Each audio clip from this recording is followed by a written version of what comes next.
I set the table for 8, but by the time the candles burned down to nothing, I realized I had been celebrating alone. The dining room looked exactly the way I had imagined it would all week, polished mahogany gleaming under the chandelier, my best china laid out with careful precision, each place setting a line just the way my husband used to like it, forks to the left, knives to the right, glasses catching the soft golden light, everything perfect, everything ready, everything waiting for people who never came. I checked the clock again, 7:42 p.m., nearly an hour past the time I had written in every invitation, the same time I had reminded Daniel of twice over the phone, the same time Sophie had smiled and said, "Of course, Margaret, we wouldn't miss it," and yet the house was silent in a way that felt heavier than any noise ever could. I stood there for a moment, my hand resting lightly on the back of the chair at the head of the table, the seat I had saved for myself, and I tried to convince myself there was a reasonable explanation: traffic on the freeway, a last-minute delay, something ordinary and forgivable, but deep down, somewhere quieter and more honest, I already knew the truth had nothing to do with timing. This wasn't the first time something like this had happened. It just felt like the first time I could no longer pretend it was accidental. I walked into the kitchen and turned off the oven, the roast I had spent all afternoon preparing sitting untouched, its warmth slowly fading into the same stillness that had settled over the rest of the house, and I noticed how carefully I had planned every detail, the way I had chosen Daniel's favorite dish, the dessert my granddaughter once said reminded her of Christmas mornings, small gestures that used to matter, or at least I thought they did. I picked up my phone and stared at the screen, half expecting to see a message, an apology, anything that would soften the quiet, but there was nothing, just the reflection of my own face staring back at me, older than I felt inside, lined with something I could no longer call surprise. I set the phone down without sending a message because I had done that before, reached out, filled the silence for them, and tonight, for reasons I didn't fully understand yet, I didn't want to do that again. The house seemed larger than usual, every room echoing with the absence of voices that used to fill it, and I found myself drawn back into the dining room, standing once more in front of the table that looked like it belonged to a celebration that had never begun. The candles flickered unevenly now, their flames shrinking, and I watched as one of them finally gave out, a thin trail of smoke curling into the air, quiet, almost graceful, and something about that small moment felt more final than it should have. I moved slowly, almost automatically, reaching for the nearest plate, then stopping halfway, my hand hovering as if unsure whether to begin clearing everything away or to keep waiting just a little longer, just in case, but I knew better than that. Waiting had become a habit I could no longer afford. The doorbell rang just as I was about to blow out the remaining candles, sharp and unexpected in the stillness, and for a brief second, something lifted in my chest, a reflex more than hope, the familiar thought that maybe they had finally arrived, maybe there had been a misunderstanding, maybe I had been wrong. I smoothed my hands against my dress, a simple navy one I had chosen because it felt appropriate for the occasion, and walked toward the front door, each step measured, controlled, unwilling to rush towards something that had already disappointed me once tonight. When I opened the door, the man standing there was not my son, not my daughter-in-law, not anyone I had expected to see. He was older, perhaps in his late 50s, dressed in a well-fitted gray suit, holding a leather briefcase in one hand, his expression calm but purposeful in a way that immediately told me this visit had nothing to do with coincidence. "Mrs. Whitmore?" he asked, his voice steady, professional. I nodded slowly, my fingers still resting against the edge of the door. "Yes." He gave a small, respectful nod. "My name is Robert Collins. I was your husband's attorney." For a moment, the words didn't quite settle into place. My husband had been gone for nearly a year now, and yet hearing him mentioned like that, in the present tense of responsibility, felt like something shifting just beneath the surface of everything I thought I understood about my life. "I'm sorry to come unannounced," he continued, "but your husband left specific instructions regarding this evening." I felt my grip on the door tighten slightly. "This evening?" He glanced briefly past me, his eyes taking in the set table, the dimming candles, the unmistakable evidence of a gathering that had failed to happen. When his gaze returned to mine, there was something there I couldn't immediately name, not pity, not quite sympathy, but something closer to recognition. "Yes," he said quietly. He believed there might come a time when you would be alone on a night that should have been shared with family. The words settled into the silence between us, heavier than anything I had felt all evening, and for the first time since the doorbell rang, I realized that whatever this was, it wasn't random. It had been anticipated. Planned. I stepped back slightly, opening the door wider. "You should come in," I said, my voice steady despite the sudden shift in the air around me. He entered with a polite nod, his movements measured, respectful of the space, and I closed the door behind him, shutting out the quiet street, the empty driveway, the absence of the people I had been waiting for. We moved into the dining room, and for a brief moment, I felt a strange awareness of how the scene must look to him, a fully prepared dinner with no guests, a celebration paused in mid-breath, but he didn't comment on it. Instead, he set his briefcase carefully on the table and opened it with deliberate precision, removing a folder that looked thicker than any single document should be. "Your husband asked me to deliver this to you personally," he said, placing it in front of me. "But only under certain circumstances." I looked down at the folder, my name written neatly across the front in a handwriting I recognized immediately, steady, familiar, unmistakably his. My fingers hovered over it, not yet touching, as if opening it would confirm something I wasn't entirely ready to face. "What kind of circumstances?" I asked quietly. Mr. Collins met my gaze without hesitation. He said, and I'm quoting him directly, "If Margaret ever finds herself alone on a night meant for family, give her this and tell her I saw it coming." The room seemed to grow even quieter, if that was possible, and for the first time that evening, I felt something shift inside me, not the sharp sting of disappointment I had been carrying all night, but something steadier, something colder, something that felt less like pain and more like clarity. I placed my hand on the folder and finally opened it, the paper inside crisp, official, carefully organized, and as my eyes moved across the first page, I realized that whatever I thought this night was going to be, whatever I believed I had lost when no one showed up, was not the whole story. Not even close. The first line I read did not make me cry, it made me sit down. The paper felt heavier than it should have, as if the weight of it came not from ink and legal language, but from something my husband had been carrying long before he ever put it into words, and as my eyes moved slowly across the page, I realized this was not a simple will, not a list of belongings or accounts, but something far more deliberate, far more precise. It was a trust, carefully structured, every clause written with intention, every sentence placed exactly where it needed to be, and my name appeared again and again, not as a beneficiary in the background, but as the central figure, the one everything revolved around. I could hear Mr. Collins shifting slightly across from me, giving me the space to read, the silence stretching between us in a way that felt different now, no longer empty, but full of something I was just beginning to understand. The trust outlined assets I had never seen listed together before, properties, accounts, investments that my husband had managed quietly over the years, and each one connected back to a single condition, repeated in language that was calm but unmistakable. Any individual who knowingly isolated, neglected, or disrespected Margaret Whitmore would forfeit any claim to these assets. I read that sentence twice, then a third time, not because I did not understand it, but because I did. The room around me seemed to sharpen, every detail becoming clearer, the faint ticking of the clock on the wall, the soft hum of the refrigerator in the next room, the nearly extinguished candles still sending thin lines of smoke into the air, and suddenly, the emptiness of the evening no longer felt like something that had happened to me, but something that had been anticipated long before I ever set the table tonight. I turned the page, my hand steady now, and found more details, more conditions, more layers of protection woven into something that felt less like a document and more like a message. He had known.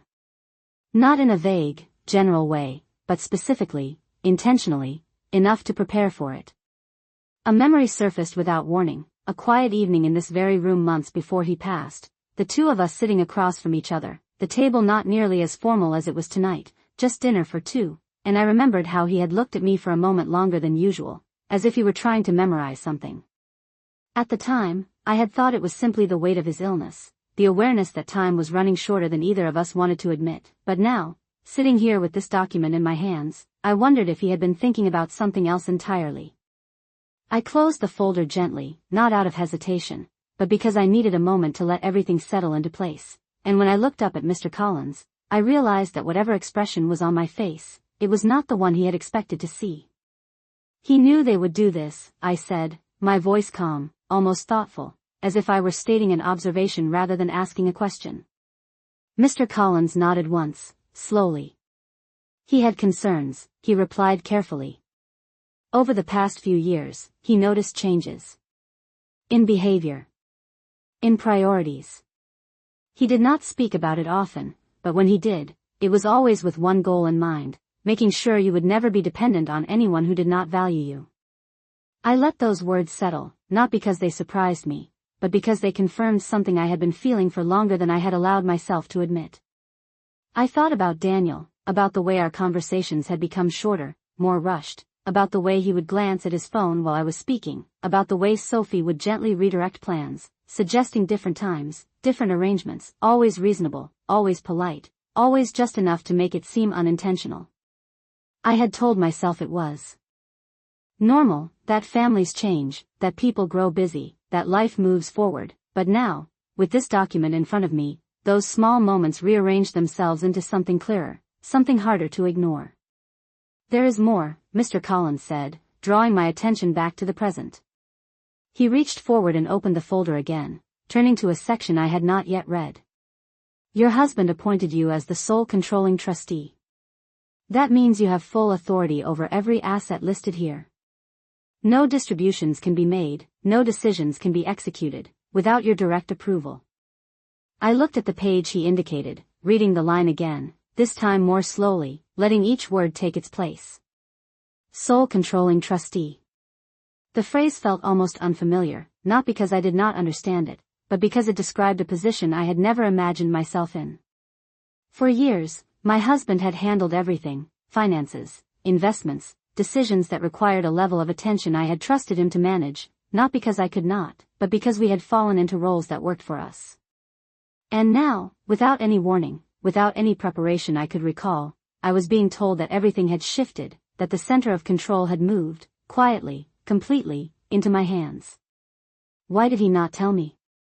I asked, not out of frustration, but out of genuine curiosity. Mr. Collins considered the question for a moment before answering. He believed that if you knew in advance, you might try to prevent what he suspected would happen, he said.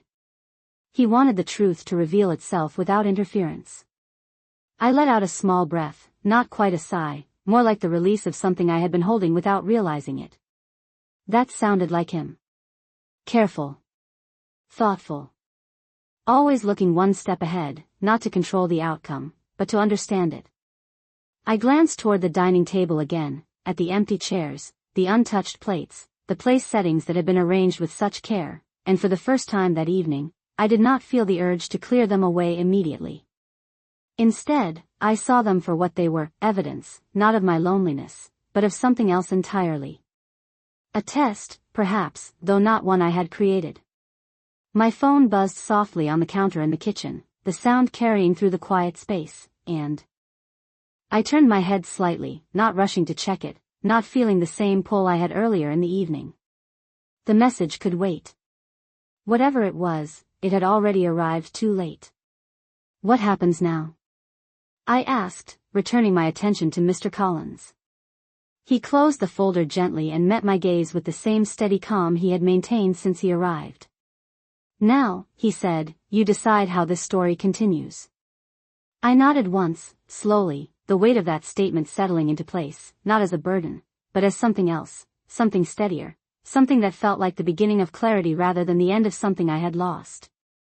I looked down at my hands, resting lightly on the table, the same hands that had set every plate tonight, lit every candle, prepared every detail for a gathering that never happened, and I realized that for the first time in a very long time, I was not waiting for anyone to show up.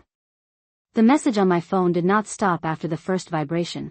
It came again, and then again, each notification stacking on top of the last like someone suddenly remembered I existed all at once, and for a moment I simply watched the screen light up from across the room without moving toward it, as if distance alone could give me clarity. I already knew who it was before I even picked it up. Daniel. His name appeared first, followed by Sophie's, then another message from Daniel, each one arriving with a sense of urgency that felt strangely disconnected from the quiet reality of the evening they had chosen to ignore. I walked slowly into the kitchen, the soft glow from the overhead light reflecting against the polished countertop, and I picked up the phone without unlocking it right away, letting the screen go dark again in my hand. There was a time when I would have answered immediately, when the sound of my son reaching out would have pulled me without hesitation, but something had shifted tonight, something subtle but permanent, like a door that had quietly closed without making a sound. When I finally unlocked the screen, the messages appeared in a cluster, each one more insistent than the last. Mom, I am so sorry, something came up. We tried calling earlier. Are you still home? We can come by now. If you are still up. I read them once, then again, noticing how the words were carefully arranged, not careless, not harsh, but not quite sincere either, as if they were written to solve a problem rather than to acknowledge one. I did not reply. Instead, I set the phone down on the counter and leaned lightly against it, my gaze drifting toward the dining room where the table still stood untouched, the evidence of the evening remaining exactly where I had left it. Behind me, I could hear Mr. Collins closing his briefcase with a soft click, the sound measured, controlled, and when I turned back, he was watching me with a quiet attentiveness that suggested he understood more than I had said out loud. They have reached out, he asked gently. I nodded once. Now that it is convenient for them, I replied, my voice even, not sharp, not bitter, just accurate. He did not respond immediately, and I appreciated that.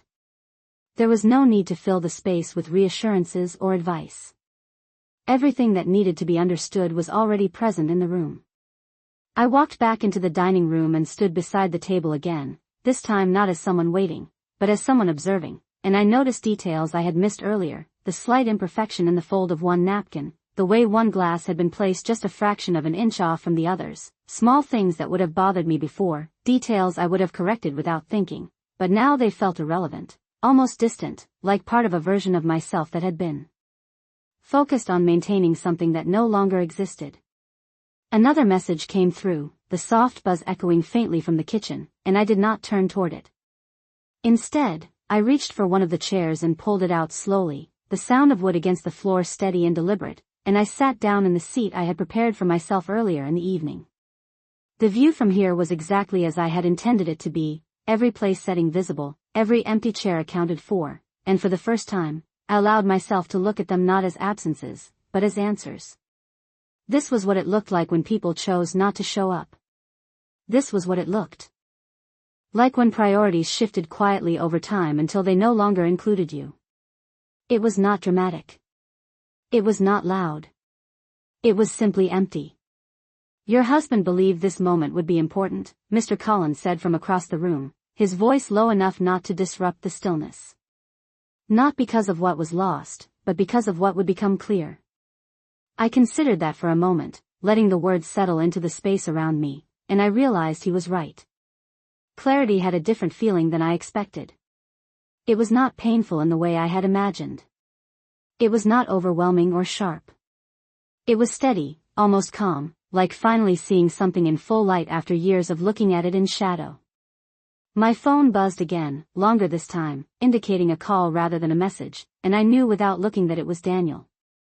I could picture him standing somewhere, perhaps in his kitchen, perhaps in his car, his expression slightly tense, his voice ready with explanations, with reasons that would sound reasonable, that would make sense on the surface, that would invite me to accept them the way I always had before. I let it ring. The sound filled the quiet house for a few seconds, then stopped, leaving behind a silence that felt different from the one earlier in the evening. This silence was chosen. I reached forward and gently adjusted one of the candles that had nearly burned out, straightening it without relighting it, and I noticed how steady my hands were, how there was no urgency in the movement, no need to fix everything immediately. Do you intend to respond? Mr. Collins asked, not as a suggestion, but as a simple question. I thought about that, not in terms of obligation, but in terms of choice, and I realized that for the first time in a very long time, the difference between those two things was clear to me. Not tonight, I said. Tonight has already told me everything I need to know. He nodded once, as if that answer aligned perfectly with something he had expected. I looked down at the folder still resting on the table beside me, the pages inside representing something far more substantial than I had fully processed yet, and I understood that whatever came next would not be decided in a moment of emotion. Not in response to a message or a call, but with the same quiet intention my husband had used when he created this for me. Another vibration, another message, but I did not reach for the phone. Instead, I leaned back slightly in the chair, allowing myself a moment to sit in the space I had created, not as a host waiting for guests, but as someone who had finally stopped waiting altogether. Outside, a car passed slowly down the street, its headlights briefly illuminating the front window before disappearing into the distance, and I wondered if they would come, if Daniel and Sophie would decide to show up after all, drawn not by the invitation they had ignored, but by the realization that something had shifted beyond their control. The thought did not disturb me. It did not excite me either. It simply existed, one possibility among many, and for the first time, I understood that whether they came or not no longer determined what this evening meant. I placed my hand lightly on the folder again, feeling the edges beneath my fingertips, and I realized that the story I had believed I was living tonight had already changed. The part where I waited had ended. The part where I understood had just begun. The memory did not come back all at once, it arrived quietly, like something that had been waiting for me to finally pay attention, and as I sat there at the head of that empty table, I found myself returning to moments I had dismissed before, moments that had seemed too small to matter at the time but now felt like pieces of something much larger. There was a Sunday afternoon not long after my husband passed, the first one I had spent alone in this house, and Daniel had promised he would come by. He said he wanted to check on me, make sure I was not by myself, and I remember how I had prepared a simple lunch, nothing elaborate, just enough for two, and I waited, not anxiously, just patiently, because patience had always been something I understood, and when he finally called 3 hours later, his voice sounded distracted, almost rushed. And he said something about plans changing, about Sophie needing him for something, about how they would visit another time, and I told him it was fine, that I understood. Because at the time, I believed that I did. Then there was Christmas, the first one without my husband, and I had asked weeks in advance what time they would arrive, what I could prepare, how I could make the day feel as close to normal as possible, and Sophie had smiled in that careful way she had, the kind of smile that never quite reached her eyes, and she said they were still figuring out their schedule, that things were busy, that there might be changes, and I had nodded, accepting the uncertainty as if it were something unavoidable.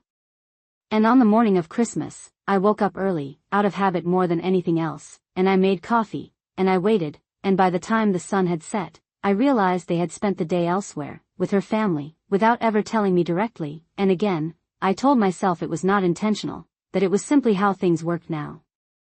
I thought about the birthday of my granddaughter, the one where I arrived at the park with a gift I had carefully chosen, something she had mentioned months earlier, and I remember how Sophie greeted me at the entrance with a polite but distant tone, telling me they had decided to keep things small, just immediate family, and I remember standing there for a moment, the sounds of laughter and celebration just beyond where I was allowed to stand, and I remember how I handed over the gift and said, I would not stay long, because I did not want to make anyone uncomfortable, because I believed that was the considerate thing to do. Each of those moments had felt isolated at the time, separate, explainable, easy to excuse, but sitting here now, with the trust document resting beside me and the silence of this evening still surrounding everything, I could see the pattern clearly, not as something dramatic or obvious, but as something consistent, something deliberate in its subtlety, a gradual shifting of space that left me standing just outside of where I used to belong.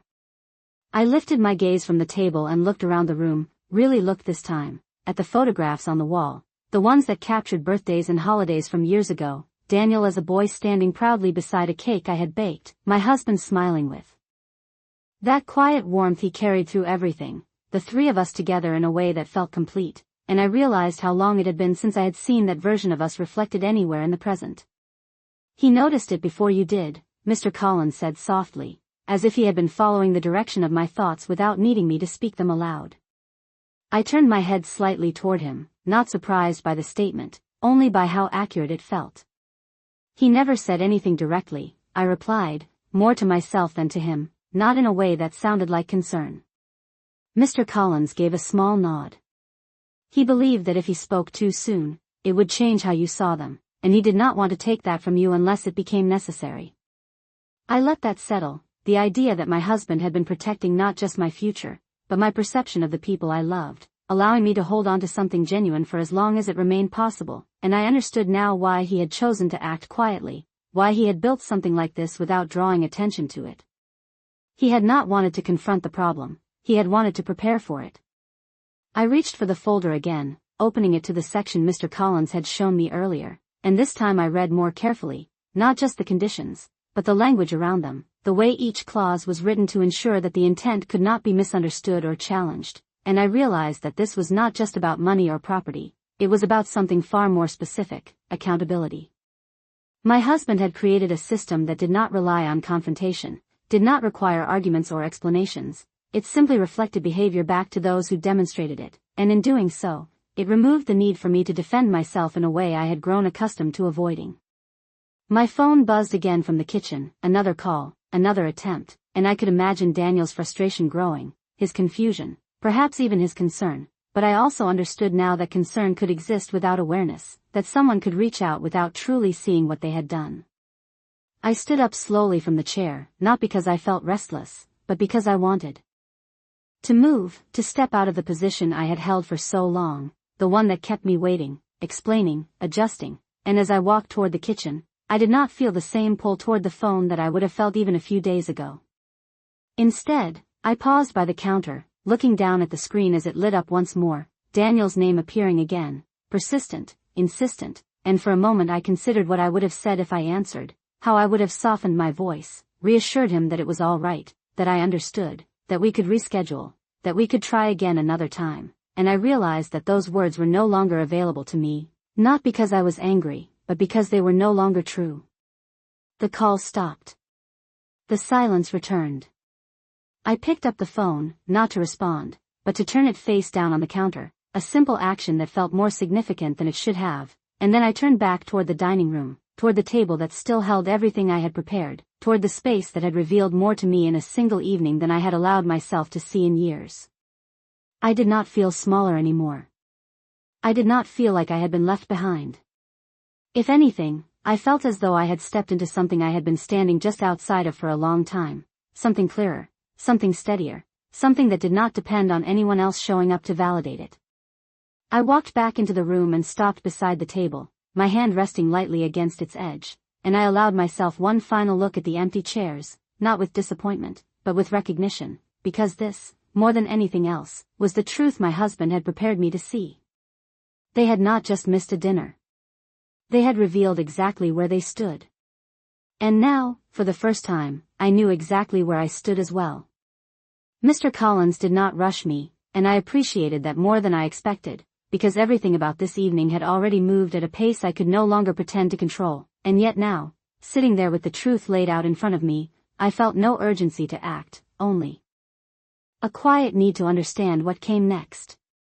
I returned to the table and opened the folder again, this time not as someone discovering something unexpected, but as someone preparing to use it, and I noticed how each section had been organized with a level of care that reflected my husband's way of thinking, precise, intentional, leaving no room for confusion or misinterpretation. There were instructions for transferring authority, guidelines for reviewing accounts, names of institutions I recognized and others I did not, all connected through a structure that placed me at the center, not as a passive recipient, but as the one responsible for every decision moving forward. He arranged everything to be activated immediately, Mr. Collins said, his voice steady, almost reassuring without trying to be. Nothing here requires approval from anyone else. If you choose to act, you can begin tonight. I let that settle for a moment, the idea that something so significant could begin so quietly, without announcement, without confrontation, without anyone else even knowing it had started. I thought about Daniel and Sophie again, about the messages that were still waiting on my phone, about the possibility that they might arrive at my door at any moment, carrying apologies that sounded sincere enough to smooth over the surface of what had happened, and I realized how easily I could fall back into the same pattern, accepting, adjusting, allowing things to continue exactly as they had before. The difference now was that I could see it. I could see the pattern clearly enough to choose whether or not to step back into it. I turned another page in the folder and found a section that outlined access to accounts, specific instructions for contacting financial institutions, names and direct lines for individuals who had already been informed of the trust's existence but were waiting for my authorization to proceed, and for a moment I felt the weight of it, not as something overwhelming, but as something real, something that would require attention, focus, decisions that could not be undone once made. If I activate this, I said slowly, they will not know immediately, will they? Mr. Collins shook his head slightly. No. The structure is designed to be discreet.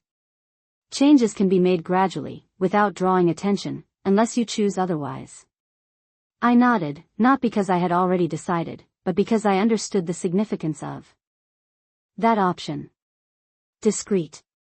Quiet. Controlled.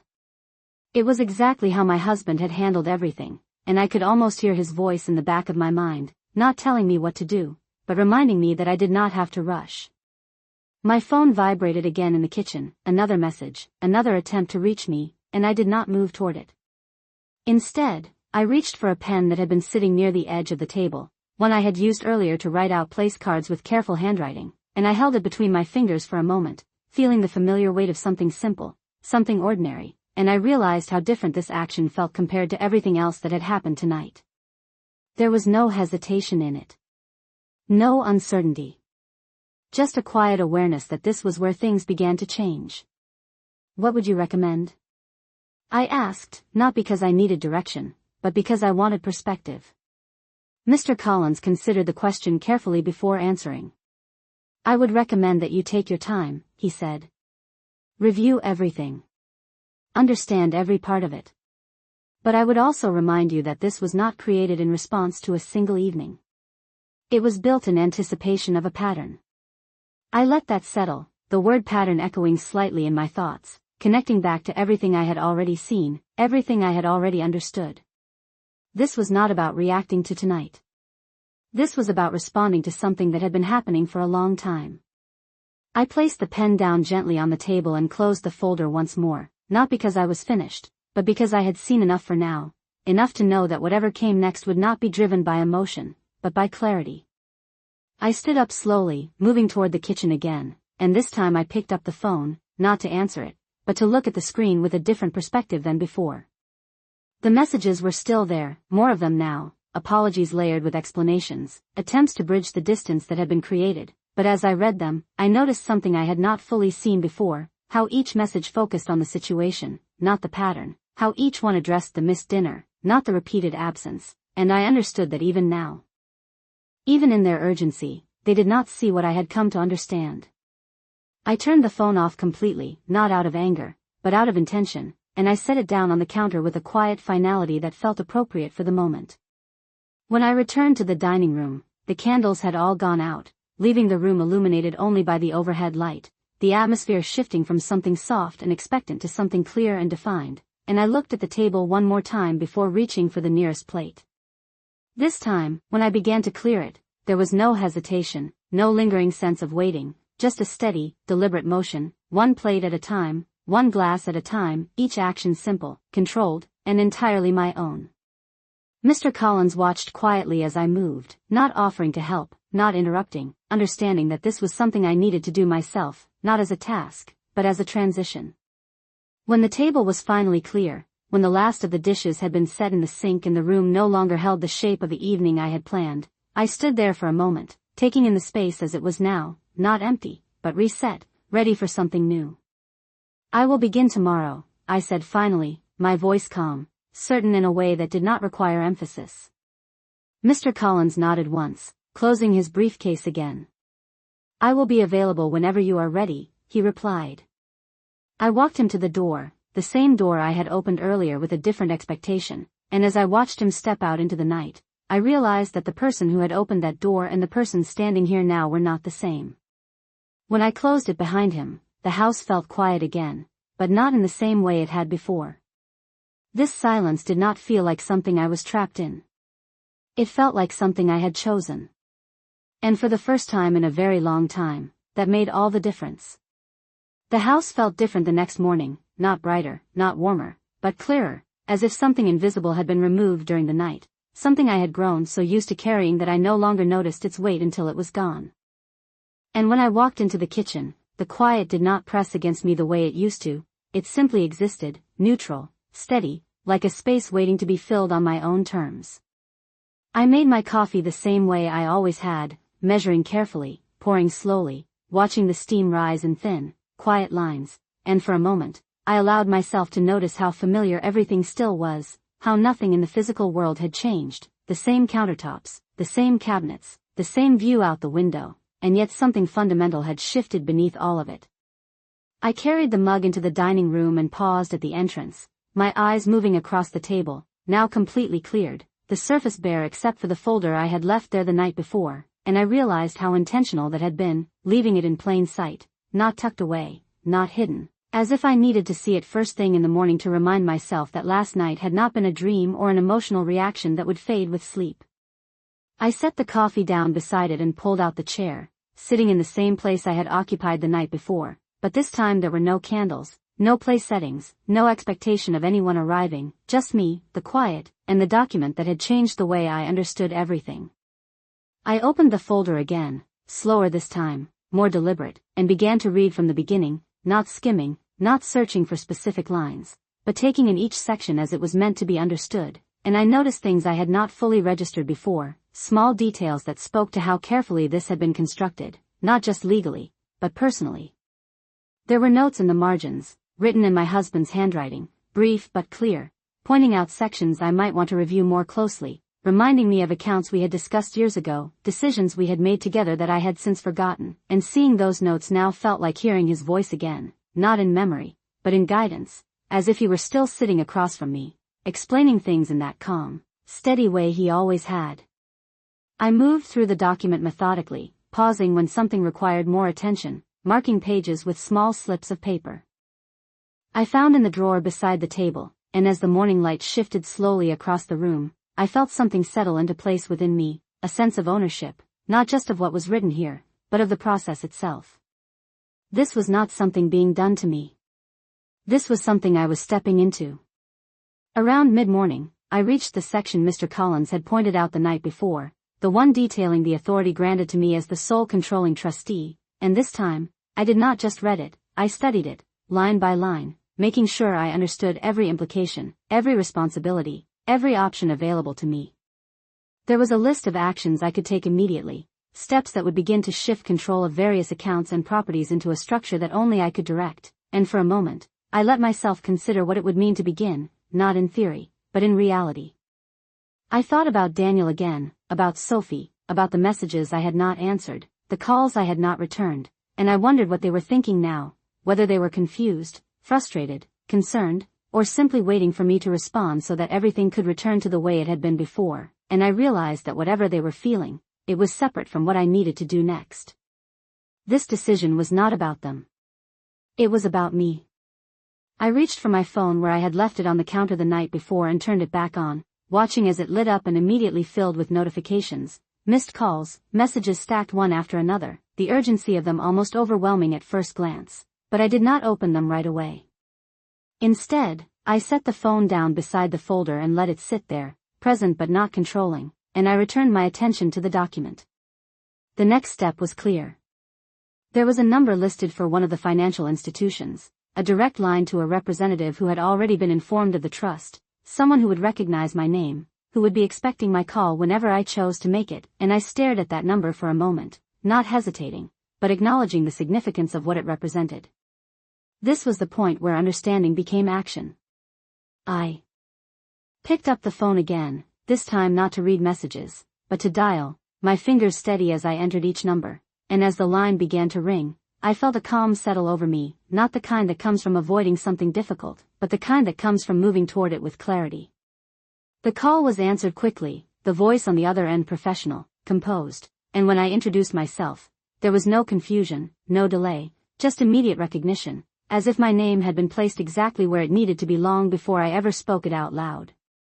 We spoke for several minutes, going over the first steps, confirming my identity, reviewing the structure of the accounts, and I listened carefully, asking questions when I needed to, making sure I understood not just what was being done, but how and why, and by the time the call ended, something had already begun to shift, quietly, without announcement, exactly as my husband had intended. I placed the phone back on the table and looked down at the folder again, at the pages that had seemed so overwhelming the night before, and I realized they no longer felt that way. They felt like instructions. Tools. A map, perhaps, not of where I had been, but of where I could go from here. The house was still quiet, the same steady silence that had greeted me when I woke up, but now it felt different again, not just neutral, but purposeful, like a space that was no longer defined by who did or did not walk through the door, but by what I chose to do within it. I took a slow sip of my coffee, now slightly cooled but still comforting, and I allowed myself a moment to sit with everything that had changed, not in a rush, not in reaction, but in understanding. This was not the end of something. It was the beginning of something I had not expected, something I had not asked for, but something I was now fully prepared to face, not as someone waiting to be included, but as someone who no longer needed to be.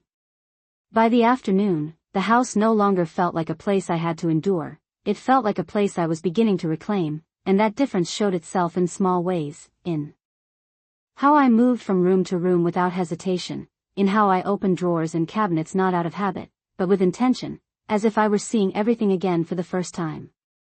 The folder remained on the dining table, no longer intimidating, no longer unfamiliar, but present, steady, like something that belonged there now, and I found myself returning to it more than once, not because I needed to reread every line, but because each time I did, another detail revealed itself, another layer of understanding settling into place.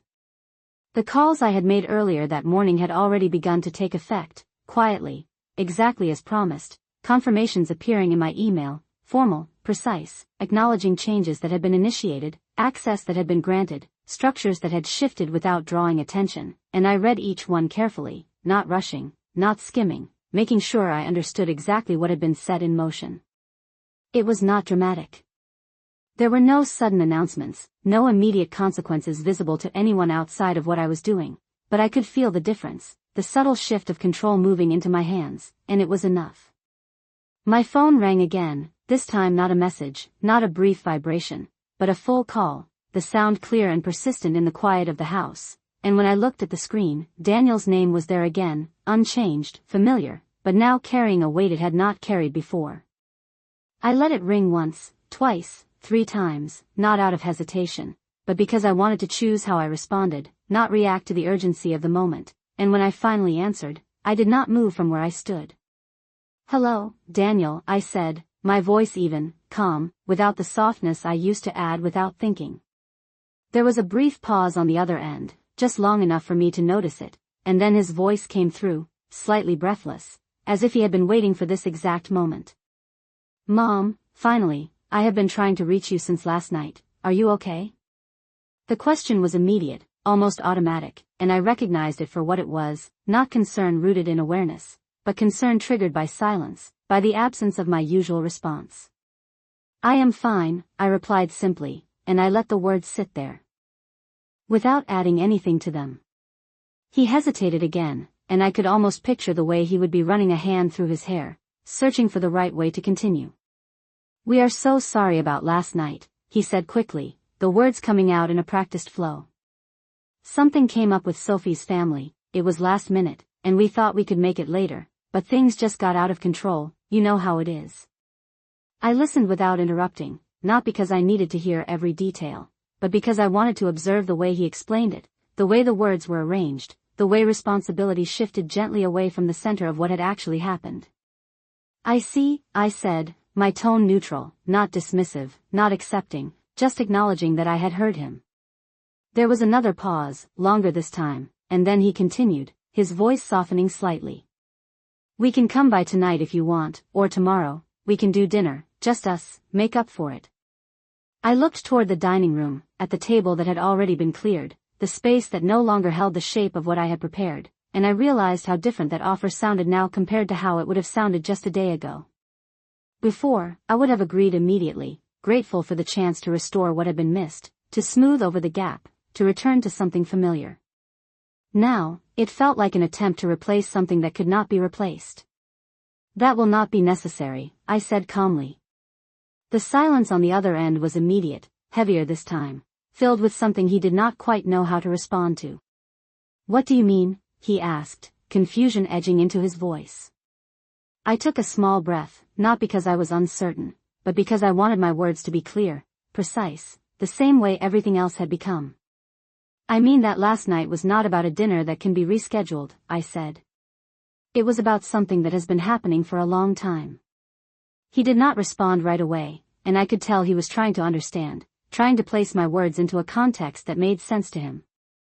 "Mom, I do not think that is fair," he said finally, his tone shifting slightly, becoming more defensive. We have just been busy, that is all. It is not like we were trying to hurt you. I nodded slightly, even though he could not see it, because in a way, he was telling the truth, not the full truth, but the part of it he understood. I know you were not trying, I replied. That is exactly the point. There was another silence, longer now, and I let it remain, not filling it, not softening it, allowing him to sit with what I had said without immediately resolving it for him. So what are you saying? He asked, quieter this time, less certain. I glanced down at the folder on the table, at the document that had changed the way I understood everything, and I realized that I did not need to explain all of it right now, not in this moment, not over the phone. I am saying that I need some time, I said. Time to think, time to decide what comes next.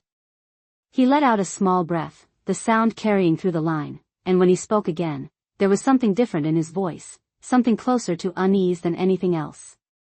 Okay, he said slowly. But you will call me, right? I did not answer immediately, not because I wanted to avoid the question, but because I wanted my answer to be honest. I will reach out when I am ready, I said finally. The conversation ended shortly after that, not abruptly, but without the usual exchange of reassurances, without the familiar phrases that used to close every call, and when I set the phone down, I noticed how steady my hands still were, how there was no lingering tension, no second-guessing, just a quiet awareness that something important had shifted, not in him, but in me. I walked back into the dining room and stood beside the table once more, my hand resting lightly against its surface, and I realized that for the first time, I was no longer responding to what they chose to do. I was deciding what I would do next, and that difference, more than anything else, changed everything. That evening, I did something I had not done in a very long time. I sat in the living room without turning on the television, without reaching for my phone, without filling the space with noise that was never really meant to comfort me, and I let the quiet exist exactly as it was, steady, uninterrupted, honest. The folder rested on the coffee table in front of me now, no longer confined to the dining room, no longer tied to the memory of the dinner that never happened, but integrated into the space where I spent most of my time, as if it belonged there, as if it had always been meant to find its way into my everyday life. The afternoon had passed with a series of small but significant steps, more calls, more confirmations, each one moving something into place, each one reinforcing the same truth, that the structure my husband had created was not theoretical, it was active, responsive, ready to follow my direction without hesitation. I had spoken with another advisor, someone who handled property oversight, and I listened carefully as he explained the current status of several assets I had only vaguely been aware of before, locations, valuations, ongoing agreements, all of it laid out in clear, practical terms that required no emotional interpretation, only understanding. I asked questions when I needed to, not because I doubted the information, but because I wanted to be certain that every decision I made from this point forward would be based on clarity, not assumption. After the call ended, I sat for a while with a notepad in front of me, writing down key points, names, next steps, my handwriting steady, deliberate, and I noticed how natural it felt, how there was no sense of stepping into something unfamiliar, only a quiet realization that I had been capable of this all along. The sun had begun to set outside, casting a soft, fading light through the windows, and I stood up to turn on the lamp beside the sofa, the warm glow filling the room in a way that felt controlled, intentional, not dependent on the time of day but on my choice to shift it. My phone remained on the table beside me, silent for now, but I knew it would not stay that way, and I did not mind. The messages, the calls, they no longer carried the same urgency they had before, because I had already stepped out of the pattern that gave them power. When the phone finally lit up again, I glanced at it briefly, not reaching for it immediately, and I saw both Daniel's name and Sophie's appear, almost at the same time, as if they had coordinated their attempts, as if they understood that something had changed but were not yet sure what. I let it ring once, then twice, then I picked it up, not out of obligation, but because I had decided to. Margaret, Sophie's voice came through this time, softer than I had ever heard it, carefully measured, almost cautious. I have been trying to reach you all day. I sat back slightly in the chair, my posture relaxed, my tone unchanged. I know, I said. There was a brief pause, and I could almost hear her adjusting her approach, recalibrating the way she spoke, as if searching for the version of me she was used to responding to. "We are really sorry about last night," she continued. "Things got complicated, and we thought we could fix it today, but Daniel said you seemed different on the phone." The word lingered slightly, as if she was unsure whether to say it, and I let it remain without correcting her. I replied simply. Another pause, longer this time, and I could feel the shift in the conversation, subtle but undeniable. "We were thinking," she said carefully, "maybe we could come over tomorrow, spend some time together, talk about everything, make sure we are all on the same page." I looked down at the folder in front of me, at the pages that outlined a reality she was not yet aware of, and I realized how different this invitation felt now, not like an opportunity to reconnect, but like an attempt to regain something that had already changed. "That might be a good idea," I said, my voice calm, even. "Tomorrow afternoon." There was a small exhale on the other end, almost imperceptible, but enough for me to notice. "That sounds good," she said quickly. "We will be there." The call ended shortly after that, and I set the phone down again, not lingering on the conversation, not analyzing every word, because I already understood what mattered. They were coming. Not because they had suddenly realized everything, but because something in my response had made them uncertain, and uncertainty has a way of drawing people back when certainty once allowed them to drift away. I stood up and walked slowly back toward the dining room, pausing at the doorway as I looked at the empty table, the surface still clear, still neutral, no longer carrying the weight of expectation it had held just the night before. Tomorrow, that table would be used again, but not in the same way. Not as a place where I waited, not as a space where I hoped things would go back to how they were, but as a setting for something entirely different. I stepped closer and placed my hand lightly on the surface, feeling the smooth wood beneath my fingers, grounding, steady, familiar, and I allowed myself a small moment of reflection, not on what I had lost, but on what I had gained: clarity, control, the ability to see without needing to interpret or excuse. The evening settled around me, quiet, composed, and I realized that for the first time, I was not preparing for their arrival in the same way I used to. I was not planning a menu, not arranging details to make everything perfect, not adjusting myself to fit into the space they created. Instead, I was simply deciding how I would meet them when they walked through that door. And that decision, more than anything else, was where the real change had begun. The next day arrived without hesitation, the morning moving forward in a quiet, steady rhythm that felt entirely my own, and by the time the afternoon light began to settle across the house, I found myself standing in the dining room once again, looking at the same table, the same chairs, the same space that had held so much meaning just 24 hours ago, and yet everything about it felt different now, not because the room had changed, but because I had. I did not set the table the way I had before. There were no place cards, no carefully arranged settings, no candles waiting to burn down in silence. Instead, I placed 3 simple settings, evenly spaced, nothing elaborate, nothing unnecessary, just enough to acknowledge that a conversation would take place here, not a performance, not an attempt to recreate something that had already ended. The folder remained on the table, positioned deliberately in front of my seat, not hidden, not emphasized, simply present, as if it belonged in the center of whatever would unfold. When the doorbell rang, it did not startle me the way it had the night before. I walked toward it at a steady pace, my hand resting briefly on the doorknob before I opened it, and when I did, Daniel and Sophie stood there together, their expressions composed but not entirely relaxed, as if they were stepping into something they did not fully understand. "Mom," Daniel said first, his voice softer than usual, searching for something familiar in the way he addressed me, and I nodded once, stepping aside to let them in without comment. Sophie followed closely behind him, her eyes moving quickly through the house, taking in details, as if trying to measure what had changed since the last time she had been here. We moved into the dining room without small talk, without the usual exchange of polite phrases, and I noticed how they both slowed slightly when they saw the table, the simplicity of it, the absence of effort that had defined every gathering before this one. They sat where I gestured, Daniel across from me, Sophie beside him, and for a moment, no one spoke, the quiet settling between us in a way that felt intentional rather than uncomfortable. I rested my hands lightly on the table, not clasped, not tense, simply still, and I looked at them both, not searching for anything, not trying to read their expressions, just observing them as they were. "We wanted to come by and talk," Daniel began, his voice careful, measured, as if he had rehearsed this in his mind more than once. "About last night, about everything." I nodded slightly, acknowledging the statement without interrupting, allowing him to continue.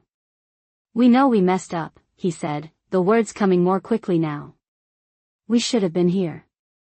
It was your birthday, and we did not show up, and that is on us." Sophie leaned forward slightly, adding to his words with a tone that was equally controlled. "We never meant for it to come across the way it did," she said. "Things just got complicated, and we thought we could fix it after, but clearly that did not work." I listened without reacting, without offering immediate reassurance, because for the first time, I understood that my role in this moment was not to make it easier for them to explain, but to let the truth exist without interruption. When they finished speaking, the silence returned, not empty, but full of everything that had not yet been said, and I let it remain for a few seconds longer before I responded. "Last night was not the problem," I said calmly. They both looked at me, Daniel's brow tightening slightly, Sophie's expression shifting just enough to show uncertainty. "What do you mean?" Daniel asked. I placed my hand gently on the folder in front of me, not opening it yet, just acknowledging its presence. "Last night was a confirmation," I continued, "of something that has been happening for a long time." Sophie glanced briefly at Daniel, then back at me, her posture adjusting as if preparing to respond, but I raised my hand slightly, not to stop her, but to hold the space for what I needed to say next. "I have spent a long time telling myself that it was just timing," I said. "That schedules changed, that plans shifted, that life got busy. I made excuses because it was easier than asking questions I was not ready to hear the answers to." Daniel's expression softened slightly, but there was still confusion there, still a gap between what he thought this conversation was and what it actually was. "Mom, that is not fair," he said quietly. "We have always cared about you." I nodded once. "I know you believe that," I replied. "But caring is not something you say. It is something you show." The words settled into the space between us, simple, direct, without accusation, and for a moment, neither of them spoke. I opened the folder then, slowly, turning it so that it faced them, the pages visible but not yet explained, and I watched as their eyes moved over it, recognition not immediate, but growing. "What is that?" Sophie asked, her voice steady, but with a slight edge of curiosity that had not been there before. "This," I said, my tone unchanged, "is something your father left for me." Daniel leaned forward slightly, his attention sharpening. "Dad," he repeated. "What do you mean?" I turned to the first page, the one that outlined the structure of the trust, and I let them read the heading, the formal language, the clear statement of purpose, and I did not rush to explain it, I allowed them to process it at their own pace. The room grew quieter as they read, the initial confusion giving way to something else, something closer to realization, and I could see it in the way Daniel's posture shifted, in the way Sophie's expression tightened just slightly, the first signs that this conversation was not unfolding in the way they had expected. "He created this before he passed," I said after a moment. "Very carefully. Very intentionally." Daniel looked up at me, his expression no longer uncertain, but searching. "Why did he not tell us?" he asked. I met his gaze evenly. "Because he wanted the truth to reveal itself without interference," I replied. The silence that followed was different from the ones before, heavier, more defined, as if something had finally been placed on the table that could not be ignored or explained away, and I realized that this was the moment my husband had prepared for, not dramatic, not explosive, but clear, undeniable, and entirely in my control.